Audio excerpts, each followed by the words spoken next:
जो भी कोई दुखी प्राणी होता है वो परमात्मा की राहत लेने के लिए संतों के पास जाते हैं, या उसको जो भी कोई बता दे कि वहाँ झाड़ा लगाते हैं, वहाँ कोई ओझा बैठा है तो वहाँ भी जाते हैं।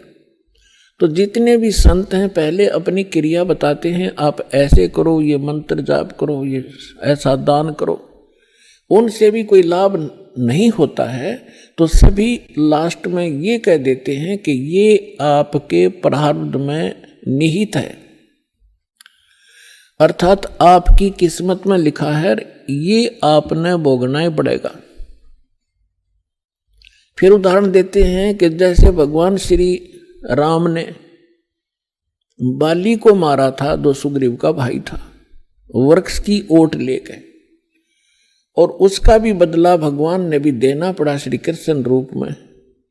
एक शिकारी ने उनके पैर में तीर मारा विषाक्त, और तब श्री कृष्ण जी की मृत्यु हुई। वो मारने वाला कौन था? वो शिकारी, वो बाली वाली आत्मा थी और श्री कृष्ण राम वाली आत्मा। तो इस तरह की अटकल देकर के रामानंद जी ने उस ब्राह्मण से कहा कि भाई ये तेरे प्रारब्ध के अंदर लिखा है, ये किसी भी तरीके से नहीं कट सकता। मैं जो विधि जानू था मैंने सारी बता दी। उसी समय परमेश्वर ने कहा, स्वामी जी आप बड़े विद्वान हो, वेदों को भी जानते हो, क्या वेदों में भी ऐसा नहीं लिखा कि परमात्मा जीव के सर्व पाप नाश कर सकता है? यानी पाप से ही दुख है। पाप जो प्रारब्ध में लिखा गया है, किस्मत में लिखा गया है, तो उसको प्रारब्ध का कष्ट कहते हैं, संकट कहते हैं, और वो भोगना ही पड़ता है, भोगने से ही समाप्त होता है। तो परमेश्वर ने प्रश्न किया, क्या स्वामी जी आप, क्या वेदों में भी ऐसा ही लिखा है? स्वामी जी ने तपाक से कहा कि हाँ ऐसा ही लिखा है, किसी वेद में ऐसा प्रमाण नहीं है, सब ये लिखा कि अपना कर्म भोगना ही पड़ेगा। तो परमेश्वर ने कहा कि यजुर्वेद अध्याय नंबर 8 के श्लोक नंबर 13 को देखिए स्वामी जी।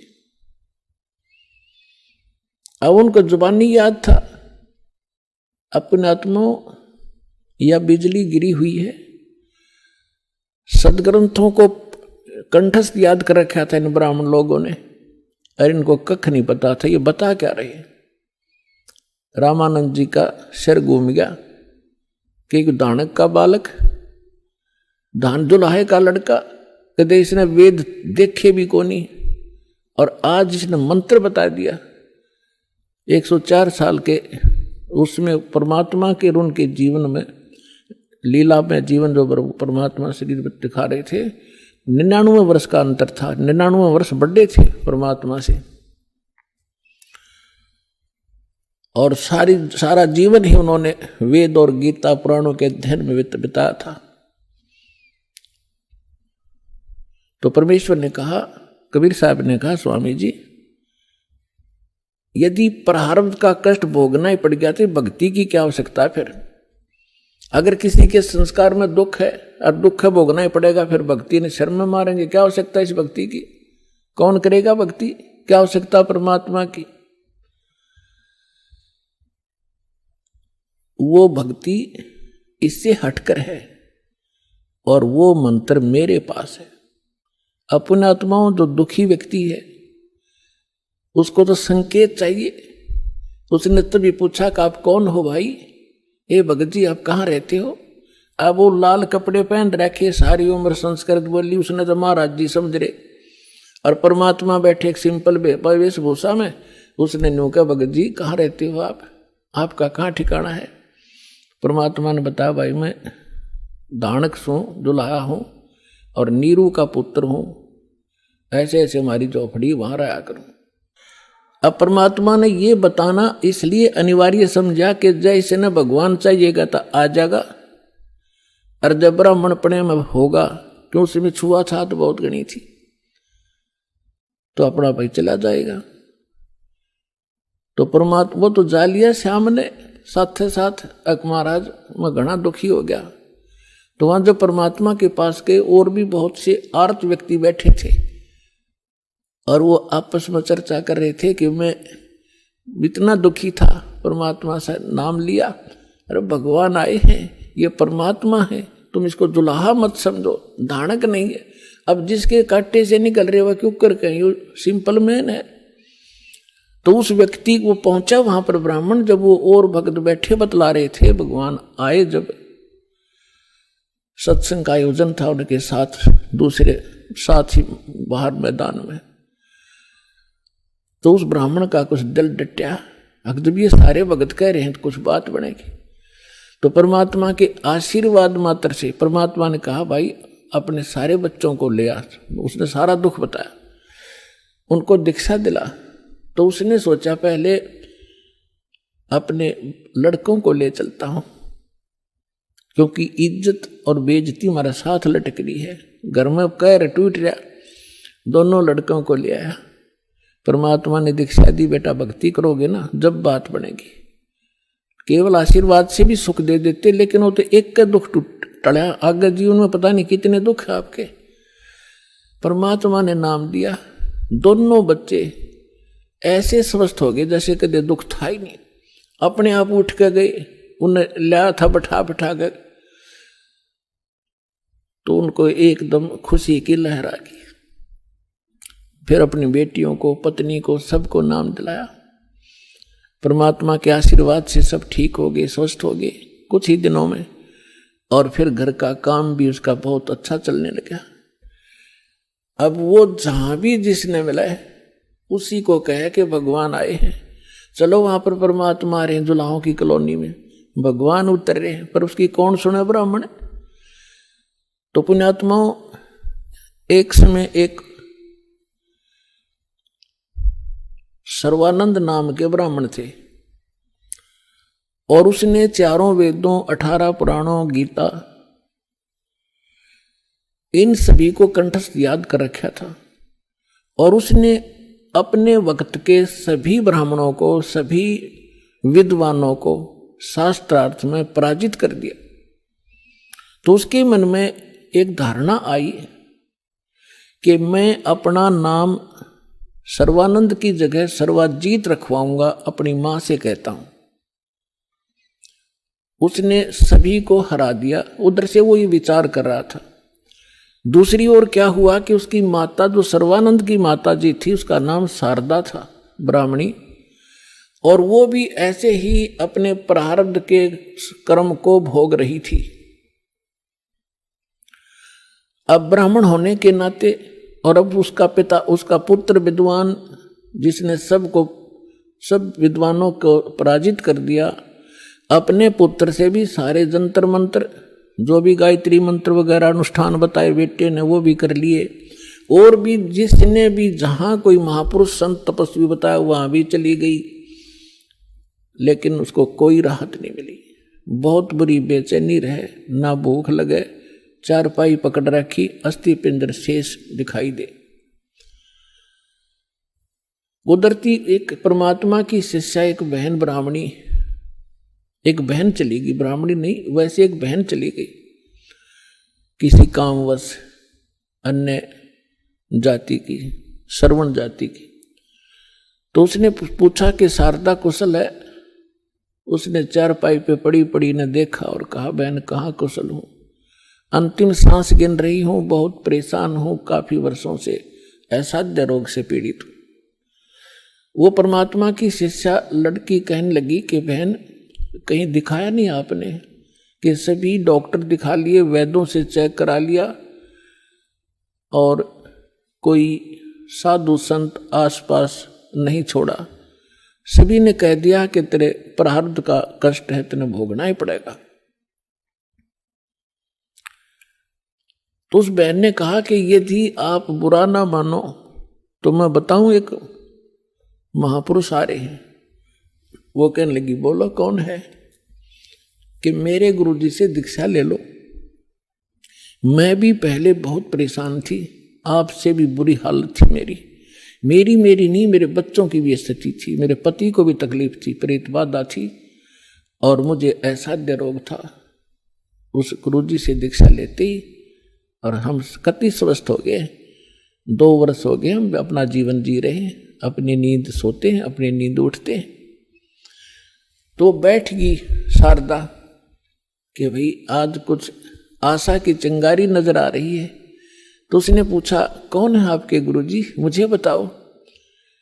तो उस बहन ने बताया कि कबीर नाम है उनका और जुल्हा कॉलोनी में रहते हैं। कहने लगी वे मैं तो जुल्हा धानक है, वो कहाँ जुल्हा है, धानक है, उल्टी है लेट गई नो की नो चारपाई पे। नहीं हम ब्राह्मण है और वो एक धानक, इज्जत का नाश हो जा, मैं नाम नहीं लूं।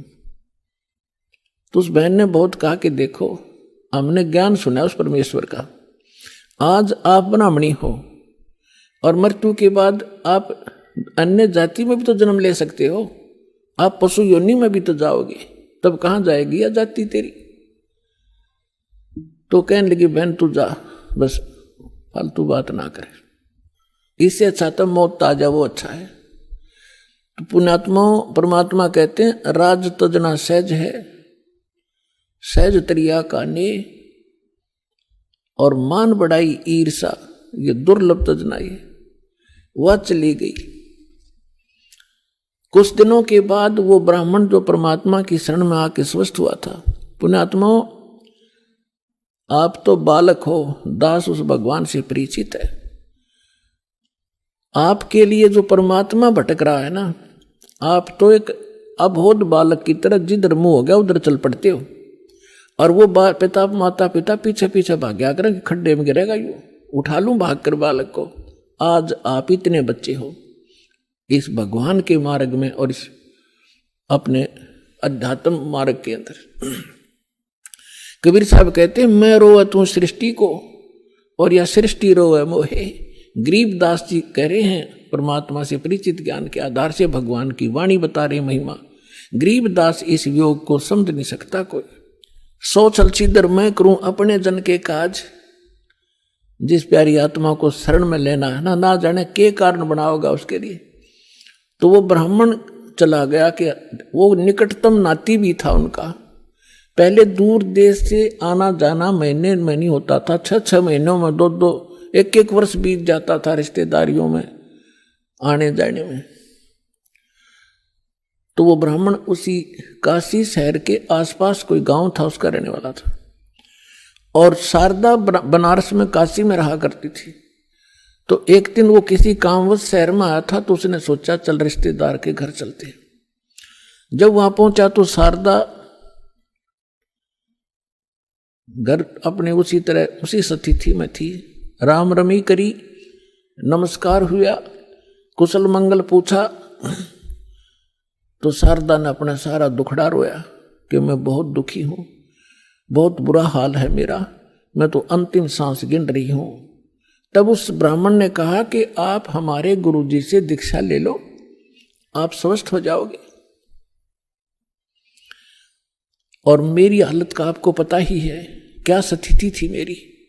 हाँ, आपकी तो बहुत बुरा हाल था, सारा परिवार दुखी था, और आप कैसे स्वस्थ हुए कि हम उस परमात्मा आए हैं पृथ्वी पर।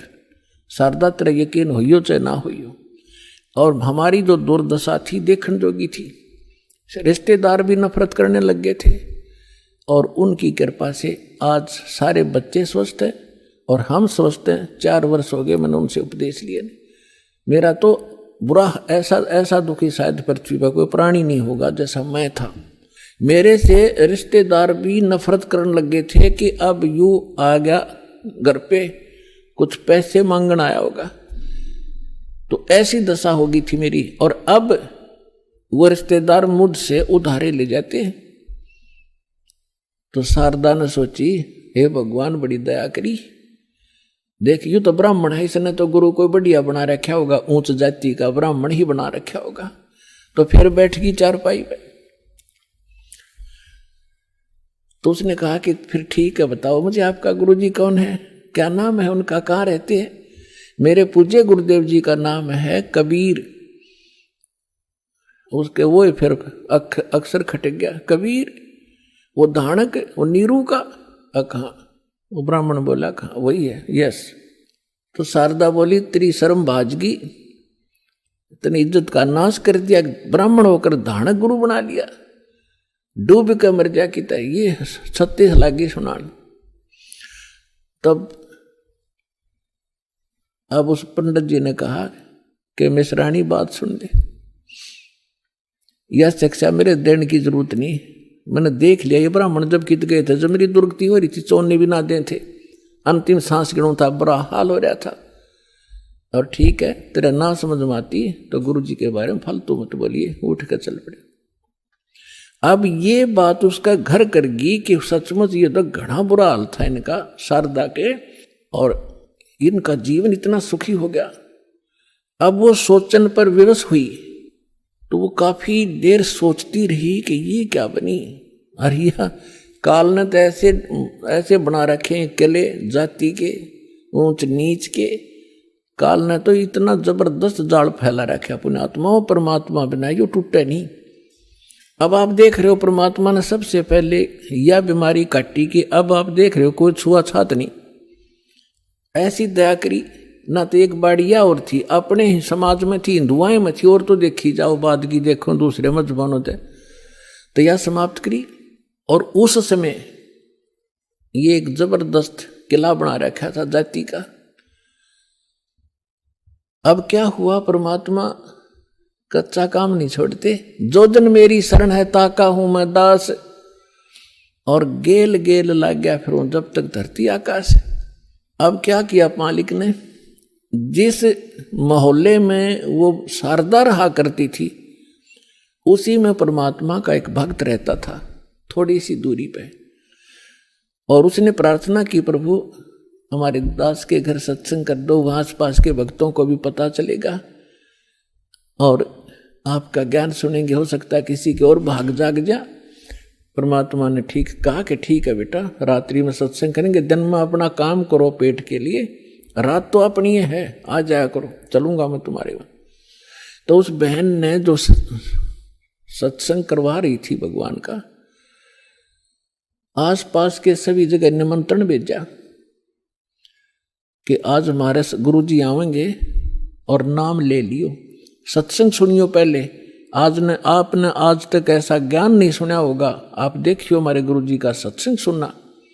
तो ऐसे आपस में आ ही जाते हैं, बुलावा देने से मोहल्ले के लोग, बहन बेटियां इकट्ठी हो जाती हैं। तो उसने शारदा को भी आमंत्रित कर दिया मोहल्ले में होने के नाते। तो शारदा ने पूछा आपके गुरुजी कौन है? कि मेरे गुरुजी हैं कबीर साहब, भगवान कबीर। कौन से कबीर? वो धानक। वो शारदा ने कहा कि हाँ वो धानक, आप कुछ भी कहो वो परमात्मा है। अब शारदा ने के स्कीम बनाई कि भी ऐसे जाऊंगी तो बात बिगड़ेगी, लोग हंसी करेंगे। एक ब्राह्मणी होकर दानक से दीक्षा लेने चल पड़ी और उधर से दुख का पहाड़ टूट रहा। तो उसने अपने ही मन में एक ऐसा विचार किया कि मैं जाऊंगी जरूर, सुना है कि आशीर्वाद लेने मात्र से सुख भी हो जाता है। यदि मैं सुखी होगी, मेरा यो दुख दूर हो गया उनके आशीर्वाद से, मैं वहीं चरण पकड़ लूंगी, फिर कतई नहीं लोक लाज करूं। अब परमात्मा कहते करा करावे साइया, मन में लहर उठा, दादू सदर जीव के वो आप बगल हो जाए। तो पहले रात्रि का समय था, पहले एक जोत जलाया करते देसी घी की, वही तो हवन का काम कराया करती, और वही रोशनी का वहां चांदना उसी से बनाया करते थे। एक जोत जला रखी देसी घी की, उससे आंगन में थोड़ा सा टमटमाती सी रोशनी थी। अब सभी बहन भाई आ रहे थे, एक साइड बहन बैठ रही थी, एक साइड भक्त बैठ रहे थे, बीच में रास्ता था, सामने भगवान बैठे थे आसन पर। अब शारदा आई, मुंह पर घूंघट काट के, उसने ये सोचा था कि ऐसा घूंघट काट के औरतों में जाकर बैठ जाऊंगी, प्रणाम करके जैसे वो क्रिया करेंगे और मुझे कोई पहचानेगा नहीं। अब जो ही सभी बहन आ रही थी, भगवान के चरण ले रही थी और बैठती जा रही थी। अब वो आगी शारदा भी मुंह ढक्के आवत थी, परमात्मा के चरण छुए, मालिक ने सिर पर हाथ रखा और कहा, सर्वानंद की माँ ब्राह्मणी पंडितानी, आज दानक के पास कैसे आना हो गया तेरा?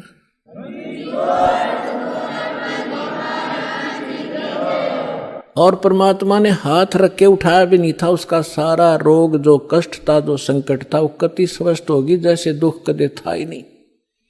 और ऊपर से परमात्मा ने कहा कि कैसे आगे सर्वानंद की माँ तू? एक दानक से क्या कहेंगे तेरे को? जो पंडित लोग जात से घेरेंगे। चरण पकड़ लिए उसी समय और फेंक दिया घूंघट उठा के। हे भगवान, माफ करना मुझे दुष्टा को, मैं घनी नीच थी, आपके बारे में बहुत कुछ सोचा। आप तो सचमुच भगवान खड़ी होगी सब न बतावे कि मेरा इतना दुख था, मेरा इतना कष्ट था, मैंने बहुत कुछ अच्छी मंदी भी कही है, तो भगवान पड़े हैं। फिर बैठ गई, सत्संग सुना। परमात्मा ने सृष्टि रचना सुनाई। तीन देव की जो करते भक्ति, उनकी कदे ना होवे मुक्ति। गुण तीनों की भक्ति में ये भूल पड़ो संसारे, कह कबीर निज नाम बिना कैसे उतरो पार। अब शारदा को जितना ज्ञान था, राम और कृष्ण, विष्णु और शंकर का, ब्रह्मा जी को तो हम भक्ति करते ही नहीं थे।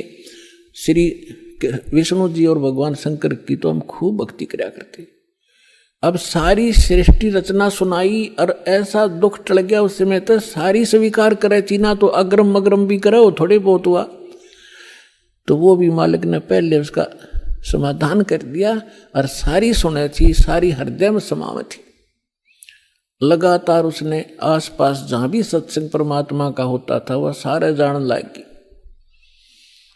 और उसको काफी ज्ञान हो गया।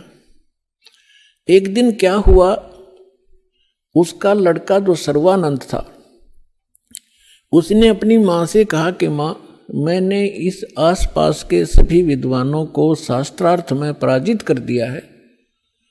अब मैं चाहता हूं कि मेरा नाम सर्वानंद से बदलकर आप सर्वाजीत रख दो। तो माँ ने कहा कि बेटा, नाम अच्छी बात है, तेने विद्वानों को जीत लिया, बड़ी अच्छी बात है, लेकिन सर्वानंद भी तो अच्छा नाम है, इसमें क्या दिक्कत है? तो उसने कहा, माता जी ऐसा है ना, अब सबको अपने आप पता लग जाएगा कि इसने सबको पराजित कर दिया, सब पर विजय प्राप्त कर लिया, इसलिए मैं अपना नाम सर्वजीत रखवाना चाहता हूं। उसकी मां बोली, बेटा ठीक है, नाम तेरा बदल दूंगी, लेकिन एक विद्वान और है, उसने पराजित और कर दे। तो वो कहने लगा, बताओ बताओ कौन है?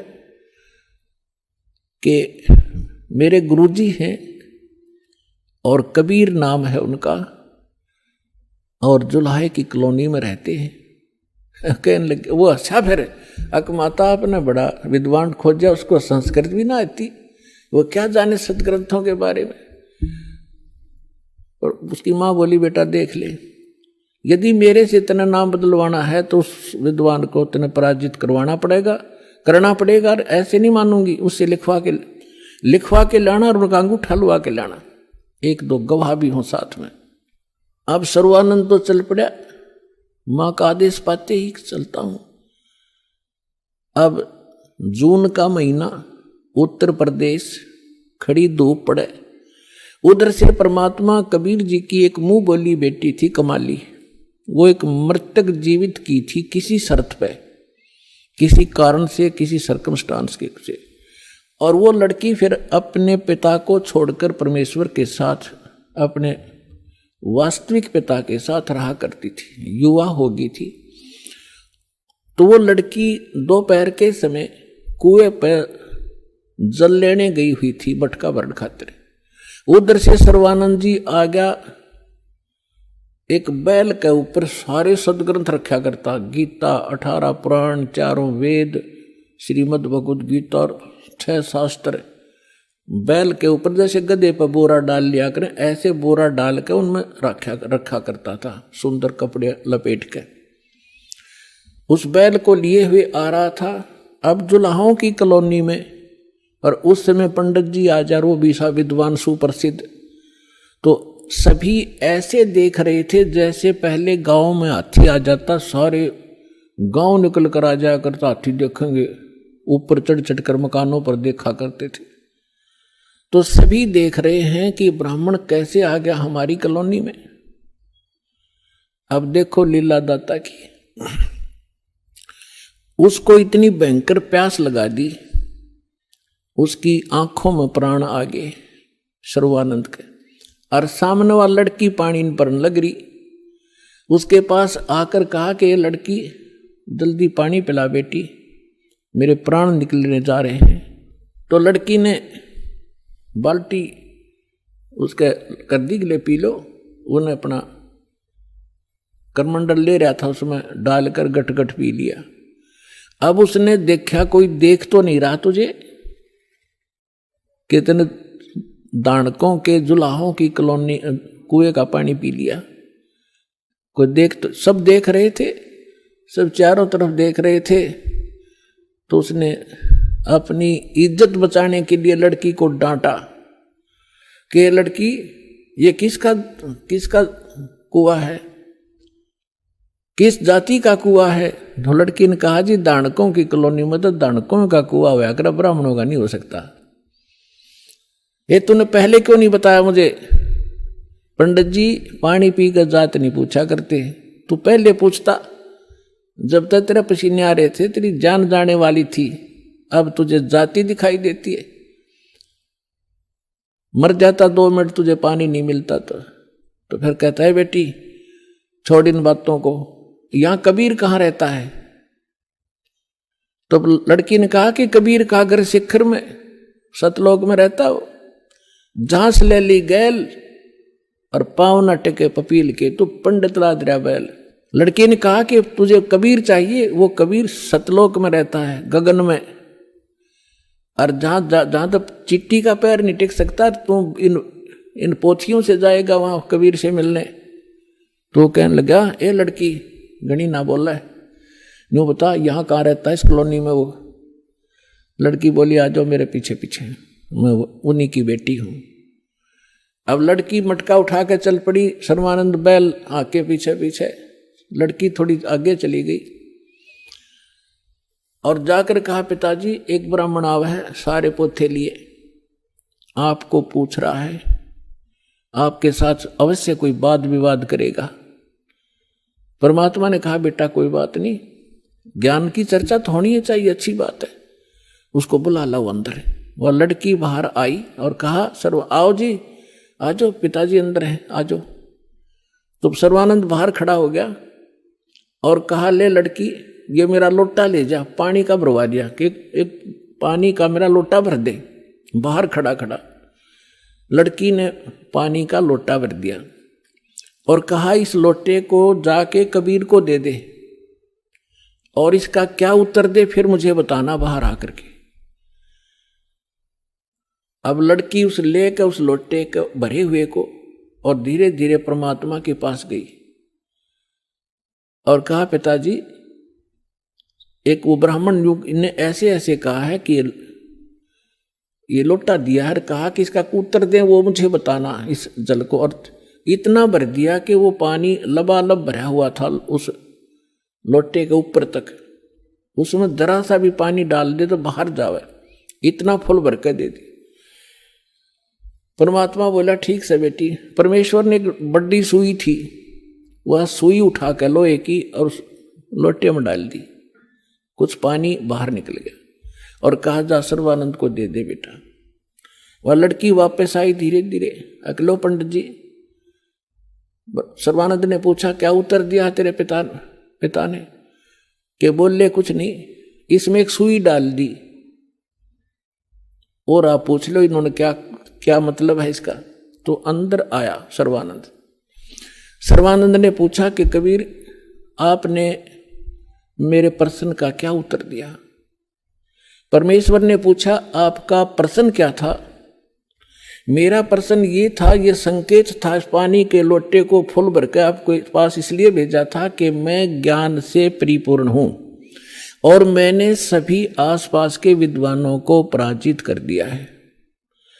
मैंने अपनी मां से सर्वाजीत नाम रखवाना है। और उसने ये शर्त रखी है कि मैं आपसे शास्त्रार्थ करूं और आपको विजय पाऊं आपसे, तब वो मेरा नाम रखेगी। मैंने आपको ये संकेत दिया है कि मैं ज्ञान से ऐसे फुल हूं जैसे लोटा फुल था। यदि मुझे कोई ज्ञान शिक्षा देगा तो मेरे अंदर समाएगा नहीं, वो इस लोटे में अगर कोई और जल डालेगा वो बाहर ही जाएगा, इसमें जगह नहीं। अब आप बताओ आपका क्या उत्तर था? परमात्मा बोले मैंने इसमें एक लोहे की सुई डाली है। मेरा ये संकेत है कि मेरा ऐसा ज्ञान है, ऐसा भारी ज्ञान है, ऐसा गुरु ज्ञान है कि जैसे मेरी सुई तेरी लोटे की तली में जाकर टिकेगी और तेरा पानी बाहर निकल गया। ये मेरा ज्ञान ऐसा तेरे थोथे ज्ञान में बाहर फेंक देगा, ठाके तेरे हृदय में समा जाएगा।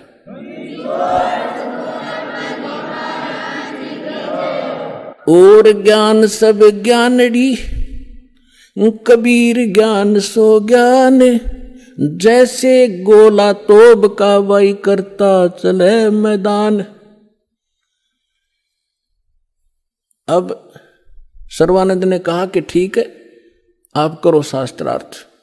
उसी समय वहां आसपास के जुलाहे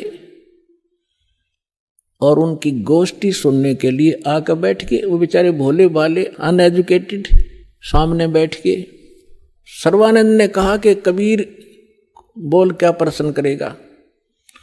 परमेश्वर ने कहा कि कौन ब्रह्मा का पिता है, कौन विष्णु की माँ, शंकर का दादा कौन है, पंडित जी दियो बता।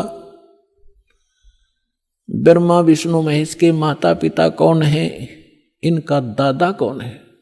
अब सर्वानंद की बुद्धि तो वहीं टिकी हुई थी, ये सर्वेश्वर है, महेश्वर है, इनके कोई माता पिता नहीं है। आप ऐसे ही कह रहे हो, इनके कोई माता पिता नहीं। अब परमेश्वर ने कहा कि आप देवी भागवत तीसरा स्कंद निकालो और उसमें ये स्वयं स्वीकार करते हैं। देखिएगा श्री देवी भागवत यानी देवी पुराण, सचित्र मोटा टाइप, गीता प्रेस गोरखपुर से प्रकाशित है।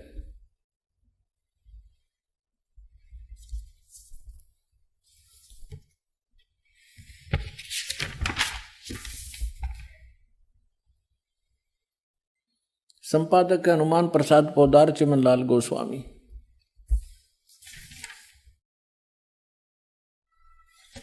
और ये गीता प्रेस गोरखपुर से प्रकाशित है। इसके 123 पृष्ठ पर देखिएगा।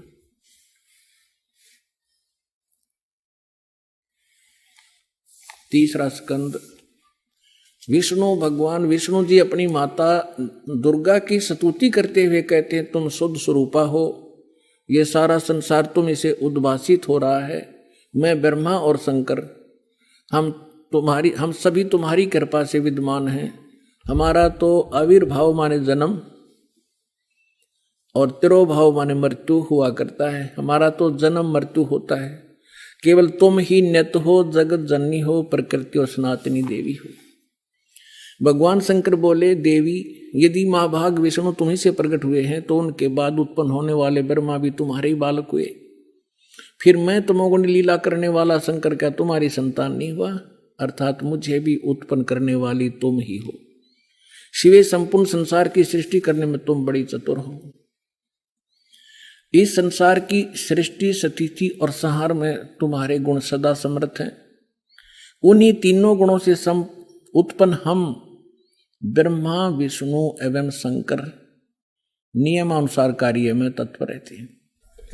अब पंडित जी तो साथ ले रहा था, सारे पोथे निकाल कर देख लिया, पढ़ भी लिया। उसको मालूम था कि सामने जो श्रोता है ये सब अशिक्षित, और कह दिया कि झूठ बोलता है, इसमें कुछ नहीं है। परमेश्वर ने कहा कि रुद्र संहिता के अंदर देखिएगा, ब्रह्मा विष्णु और शिव जी की उत्पत्ति दिखाते हैं आपको, आप देखिएगा। तो उसने देखा जो मालिक ने बताया। अब आप देखिए पुण्यात्मा, तो अभी तक ये सारा वर्बली बकवाद चल रही थी। अब दास ने जब इस मिशन को स्टार्ट किया तो आम भक्त हमारे भक्तों से कहता था, वो कैसा टीचर है, पुस्तक पढ़ पढ़ के सुनाता है, अपना अनुभव बताना चाहिए। अरे वेदों से, गीता से, इन सदग्रंथों से अलग जो अनुभव अपना बताता है वो शास्त्र विरुद्ध है, वो बिल्कुल यूजलेस है। ये हमारा सिलेबस है। हम सिलेबस तो बाद में देखा दास को, न तो उस मूल ज्ञान से जो परमात्मा का ज्ञान था उसके आधार से भक्ति शुरू की थी। इन सदग्रंथों को बाद में देखा है, ये यूं का यूं मिला। तो आपको दृढ़ करने के लिए और आपको सच्चाई से परिचित कराने के लिए ये सदग्रंथ दिखा रहा हूं। मुझे नहीं जरूरत थी इनकी। जैसे एक अंधा था, अंधेरे में लालटेन लिए जा रहा था, आगे से बच्चे आ रहे थे उछल कूद करते हुए। उसने कहा, बच्चों देखना, देखना बच्चों, मैं अंधा हूं, बेटा ध्यान से चलना, मैं अंधा हूं, देखना, मुझसे ना टकराना। अब बच्चों ने आकर देखा कि आदमी अंधा बतावे और लालटेन हाथ में ले रहा, टॉर्च या लालटेन लैंप। उन्होंने चारों तरफ से घेर के कहा, बाबा सचमुच आप अंधे हो? कहा, बेटा अंधा हूं मैं। फिर लालटेन किस लिए ले रखी है? कि तुम आंखों वालों के लिए, कहीं मेरे से टकरा के वो डेग देगी ना तोड़ दो। आपके लिए है, ताकि इस रोशनी में तुम्हें पता लग जाए कोई बूढ़ा व्यक्ति आ रहा है, साइड से निकल जाओ, मुझसे टकराओ नहीं, मैं अपने इसलिए आपके लिए लिए हुए हूं। तो दास तो इस ज्ञान को पहले सुना रहा था सन 1994 से लेकर सन 2000 तक।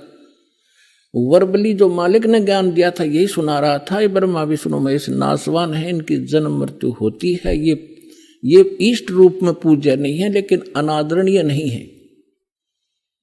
लेकिन दास के सामने ये समस्या थी कि इस बात को, दास की वर्बली इस कहानी को कोई नहीं सुनेगा हिंदू, और विरोध खूब होगा। तो अर्ज करी थी दाता ने कि आपका ज्ञान सत्य है दाता, कभी गलत नहीं हो सकता। यदि इन सदग्रंथों में मिल जावे, वेद गीता और पुराणों में, तो आपके बच्चे आपको पहचानने में देर नहीं लाओगे।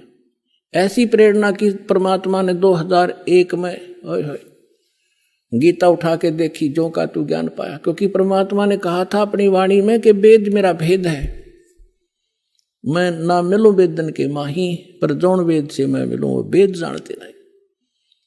तो इसके आधार से जब सब सदग्रंथ देखे तो जो का तो ज्ञान मिला। ओए होए, तीन देव की जो करते भक्ति, उनकी कदे ना होवे मुक्ति। और परमात्मा कहा करते, धर्मदास ये जग बौराना, कोई न जाने पद निर्वाणा। यही कारण मैं कथा पसारा, जग से कोई ये एक राम नियारा। अब मैं तुमसे कहूँ चिताई, त्रिदेवन की उत्पत्ति भाई। माँ अष्टंगी पिता निरंजन, ये जमदारुण वंशन अंजन। तीन पुत्र अष्टंगी जाए, ब्रह्मा विष्णु शिव नाम धराए। 600 वर्ष पहले भगवान उस सुख संवेद में ये अमृत ज्ञान बता गए थे। लेकिन उस समय इतना विरोध किया था इन नकली संतों मंडलेश्वरों ने, परमात्मा के साथ कहर तोले थे। वो सारी लीला धीरे धीरे सुनाएंगे आपको। आज वही ज्ञान हमारे पुराण बता रहे हैं कि ब्रह्मा विष्णु महेश के माता पिता हैं, दुर्गा इनकी माता है, ये ज्योत स्वरूपी निरंजन, ये काल इनका पिता है। और ये भगवान 600 वर्ष पहले बताया करते, क्योंकि वो तो दादा है इनके। दादा तो बाप की भी डेट ऑफ बर्थ बता और पोत्या की भी बता दे, तो पहले बता कर जा रहे थे। अरे नकलियान हमारे तक सारा अज्ञान भर रखा था। अब देखिएगा शिवपुराण, ये संक्षिप्त शिवपुराण सचित्र मोटा टाइप, केवल हिंदी, गीता प्रेस गोरखपुर से प्रकाशित है। इसके संपादक कौन है?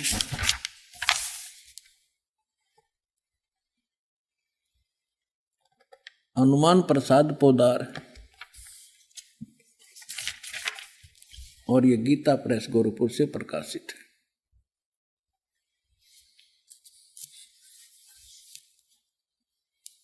ये देखिएगा, ये है रुद्र संहिता, और यह अध्याय नंबर 5 हम यहां पर पढ़ेंगे थोड़ा सा। अपने पुत्र नारद की यह बात सुनकर लोक पितामह ब्रह्मा वहां इस प्रकार बोले। हमने 98 से प्रारंभ किया है, 98 से 98 से। अब हम 99 पे पढ़ देंगे, 99 पे। ब्रह्मा जी ने, नारद जी ने ब्रह्मा जी से पूछा था। ब्रह्मा जी कहने लगे, ब्रह्मा जी ने कहा, ब्रह्मन देव शिरोमणे, तुम सदा समस्त जगत के उपकार में लगे रहते हो। तुमने लोगों के हित की कामना से बहुत उत्तम बात पूछी है। जिसमें समस्त चराचर जगत नष्ट हो गया था, सर्वत्र केवल अंधकार ही अंधकार था, न सूर्य दिखाई देता था न चंद्रमा, अन्य ग्रहों का भी और नक्षत्रों का भी पता नहीं था। उस समय तत् सत ब्रह्म, इस श्रुति में जो सत सुना जाता है एकमात्र वही शेष था। अब हम 100 पृष्ठ पर आगे अपने काम की बात पढ़ेंगे। शिव महापुराण रुद्र संहिता हम पढ़ रहे हैं। जिस परब्रह्म के विषय में ज्ञान और अज्ञान से पूर्ण, यानी कुछ साची कुछ झूठी उक्तियों द्वारा इस प्रकार विकल्प किए जाते हैं, उसने कुछ काल के बाद सृष्टि का समय आने पर द्वितीय की इच्छा प्रकट की। उसके भीतर एक से अनेक होने का संकल्प उदित हुआ। तब उस निराकार परमात्मा ने अपनी लीला शक्ति से अपने लिए मूर्ति यानी आकार की कल्पना की। वो क्या बना? मूर्ति रहित परम ब्रह्म। जो मूर्ति रहित परम ब्रह्म है उसकी मूर्ति ये भगवान सदाशिव हैं। अर्वाचीन और प्राचीन विद्वान इन्हीं को ईश्वर कहते हैं। अपने आत्माओं, ये कौन है? सदाशिव ये काल है और ये इसने प्रतिज्ञा कर रखी है कि मैं कभी किसी के सामने अपने काल रूप में, ओरिजिनल रूप में नहीं आऊंगा। जो श्री कृष्ण के अंदर से निकलकर इसने अर्जुन को दिखाया था भयंकर रूप, वो है इसका असली रूप। तो ये क्या करता है? अपने पुत्र किसी को ब्रह्मा के रूप में दर्शन देता है, किसी को शिव के रूप में, किसी को विष्णु के रूप में। तो यहाँ ये काल के विषय में ब्रह्मा जानकार नहीं है। ये कौन है? कहते वो निराकार था, फिर साकार बन गया सदाशिव। अब देखो सदाशिव कौन है? भगवान सदाशिव है वो मूर्ति। अर्वाचीन और प्राचीन विद्वान उन्हीं को ईश्वर कहते हैं। उस समय एकाकी रहकर स्वेच्छानुसार विहार करने वाले उस सदाशिव ने अपने विग्रह माने शरीर से स्वयं ही एक स्वरूप भूता शक्ति यानी दुर्गा की सृष्टि की, एक स्त्री की सृष्टि की, जो उनके अपने श्रेयंग से कभी अलग होने वाली नहीं थी। उस पराशक्ति को प्रधान प्रकृति गुणवती माया बुद्धि तत्वों की जननी तथा विकार रहित बताया गया है। वह शक्ति अंबिका कही गई है। अब ये क्या कह रहा है ब्रह्मा जी? पुण्यात्माओं, अब देखो कमाल की बात है। देवी पुराण के अंदर 3रे स्कंद में ब्रह्मा जी अपने पुत्र नारद को बताता है कि बेटा, मैं जब उत्पन्न होया मैं कमल के फूल पर बैठा था और युवा मेरा शरीर था। मुझे नहीं मालूम मैं किसने उत्पन्न कर दिया, मेरा उत्पत्ति करता कौन है, मैं कुछ नहीं जानता। अब यूं बताओ है उस अपने बाप की उत्पत्ति वो क्यों कर बना? तो ये आप कह रहा है कुछ सच्ची कुछ झूठी। तो ये इसने परमात्मा जो प्रथम बार आए थे वो इस ब्रह्मा से मिले, विष्णु जी से मिले, शिव जी से मिले थे। उनको सृष्टि रचना सारी कथा सुनाई थी। इन्होंने एक बार तो स्वीकार किया था, फिर काल प्रेरणा से माल्यक के ज्ञान को रिजेक्ट कर दिया था। अब वो सुना हुआ ज्ञान यहाँ कुछ अटकलबाजी कर रहा है। ये परमात्मा ने तो ये बता रखा है कि इस काल ने दुर्गा को खा लिया था, बुरी नीयत वो उसके पेट में चली गई थी, फिर वो परमेश्वर ने आकर निकाली थी, तब ये दोनों पति पत्नी रूप में रहने लगे थे। अब ब्रह्मा जी इसको दूसरे ढंग से कह रहा है कि उस सदाशिव ने इसने सिर पैर का पता नहीं कि उसने अपने शरीर से एक स्त्री उत्पन्न की जो कभी उसके अंग से अलग होने वाली नहीं थी। अब ये देखिएगा, उस समय एकाकी रहकर स्वेच्छानुसार विहार करने वाले सदाशिव ने अपने विग्रह से स्वयं ही एक स्वरूप भूता शक्ति की सृष्टि की जो उनके अपने श्रेयंग से कभी अलग होने वाली नहीं थी। वो कौन है? उस पराशक्ति को प्रधान भी कहते हैं। ये प्रधान शब्द राखियो याद, प्रकृति भी याद रखना। ये प्रधान और प्रकृति शब्द आपके श्रीमद् भगवद गीता के अंदर दास सिद्ध करेगा कि दुर्गा और काल के संयोग से ब्रह्मा विष्णु महेश की उत्पत्ति हुई। वहाँ ये प्रधान और प्रकृति शब्द है। तो ये समझना कौन है ये प्रधान? ये कह रहे हैं उसी को प्रधान प्रकृति गुणवती माया बुद्धि जनों तत्वों की जननी तथा विकार रहित बताया। वह शक्ति अंबिका कही गई है, उसी को प्रकृति सर्वेश्वरी और त्रिदेव जननी। ओह, ब्रह्मा विष्णु महेश की माता, उनको उत्पन्न करने वाली नित्य और मूल कारण भी कहते हैं। सदाशिव द्वारा प्रकट की गई, यानी उसके शरीर से निकली हुई उस शक्ति के 8 भुजाएं हैं, अष्टंगी। 3 पुत्र अष्टंगी जाए, ब्रह्मा विष्णु शिव नाम धराए। 600 वर्ष पहले मालिक बता गए थे। आज हमारे ये पवित्र सदग्रंथ उसको सेकंड कर रहे हैं, समर्थन कर रहे हैं भगवान की वाणी का। और जिनको संस्कृत भी नहीं आवती है, ब्राह्मण कहा करते, और गुरु जी हमारे क्या जाने दान जुला, वो समृद्ध थे, सब वो प्रत्येक चींटी तक की भाषा जानते, सब पशु पक्षियों की भाषा जानते हैं। और इन्होंने उसको रिजेक्ट करके डाल रखा था लाल को। अब संभालो पुण्यात्माओं, आपका कल्याण हो जाएगा। उसको सदाशिव द्वारा प्रकट की उसकी शक्ति के 8 भुजाएं हैं। नाना प्रकार के आभूषण उसके श्री अंगों की शोभा बढ़ाते हैं। वह देवी नाना प्रकार की गतियों से संपन्न है और अनेक प्रकार के अस्त्र शस्त्र धारण करती है। एकाकिनी होकर वह माया संयोग वसात अनेक हो जाती है। वे जो सदाशिव हैं उन्हें परम पुरुष ईश्वर शिव शंभु और महेश्वर कहते हैं। यहां देखिएगा, अब 101 पृष्ठ पर आ गए हम। रुद्र संहिता। वे अपने सारे अंगों में भस्म रमाए रहते हैं उन काल रूपी ब्रह्म ने। इसको काल कहो, ब्रह्म कहो, सदाशिव कहो, उन काल रूपी ब्रह्म ने एक ही समय शक्ति के शक्ति के साथ शिवलोक नामक क्षेत्र का निर्माण किया था। उस उत्तम क्षेत्र को काशी कहते हैं। वह परम निर्वाण व मोक्ष स्थान है जो सबके ऊपर विराजमान है। वे प्रिय और प्रियतम, वो पति पत्नी रूप में शक्ति और शिव, दुर्गा और काल जो परमानंद स्वरूप है, उस मनोरम क्षेत्र में नित्य निवास करते हैं। शिव और शिवा ने, काल और दुर्गा ने प्रलय काल में भी उस क्षेत्र को अपने सानिध्य से मुक्त नहीं किया। अब यहां देखना, देवर से एक समय उस आनंद वन में रमण करते हुए शिवा और शिव के मन में, दुर्गा और काल के मन में, ब्रह्म के मन में यह इच्छा हुई कि किसी दूसरे पुरुष की सृष्टि करनी चाहिए, यानी कोई संतान उत्पन्न करनी चाहिए। ऐसा विचार करके देखिएगा, यह सृष्टि जिस पर यह सृष्टि संचालन का महान भार रखकर हम दोनों केवल काशी में रहकर इच्छा अनुसार विचरें और निर्वाण धारण करें। इन्होंने ये सोचा कि वे एक पुत्र उत्पन्न करें और उसके हवाले सारा इंचार्ज कर जो चार्ज दे दे, हम फिर आराम तरह करेंगे, देख विचरे। ऐसा निश्चय करके शक्ति सहित सर्वव्यापी परमेश्वर शिव ने अपने वाम भाग के 10वें अंग पर अमृत मल दिया। ये तटपट करनी थी, यानी उन पति पत्नी व्यवहार किया। फिर तो वहां से एक पुरुष प्रकट हुआ, एक लड़का उत्पन्न हुआ। ये देखिएगा 102 पृष्ठ पे। सदा संक्षिप्त रुद्र संहिता हम पढ़ रहे हैं। शिव ने कहा वत्स, शिव ने कहा बेटा, व्यापक होने के कारण तुम्हारा विष्णु नाम विख्यात हुआ।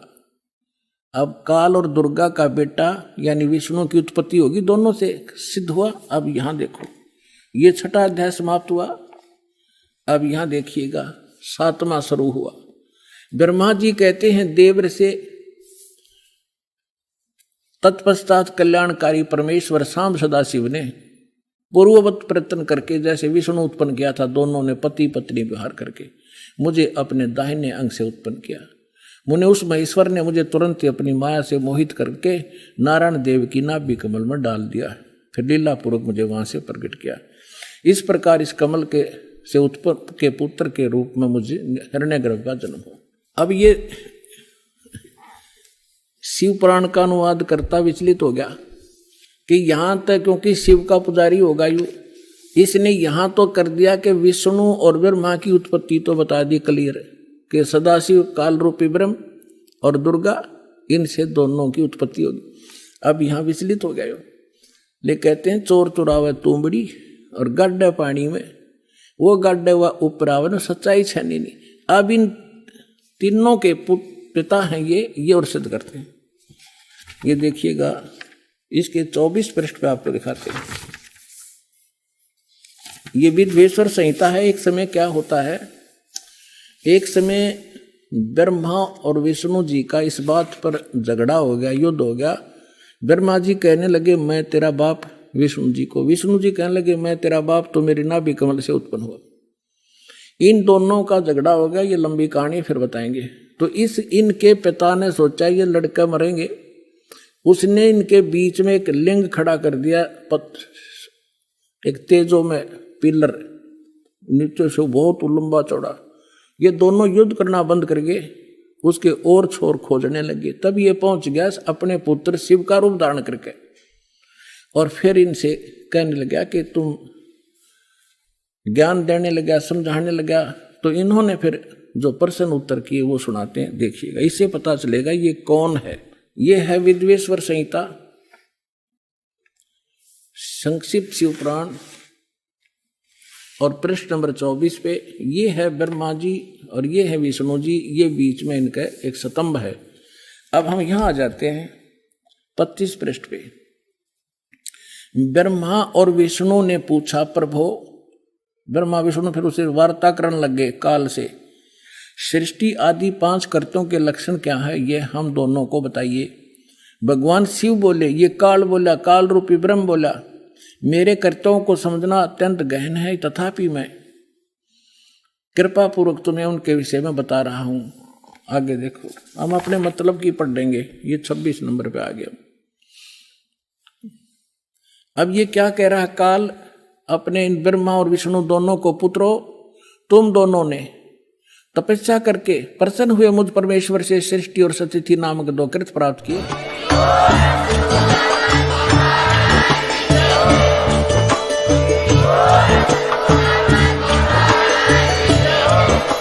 थे जगत गुरु तत्वदर्शी संत रामपाल जी महाराज जी के मंगल प्रवचन। अधिक जानकारी के लिए विजिट कीजिए हमारी website www.jagatgururampalji.org।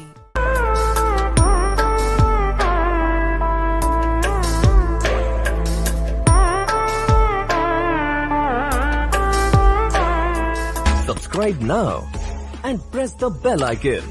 Never miss an update.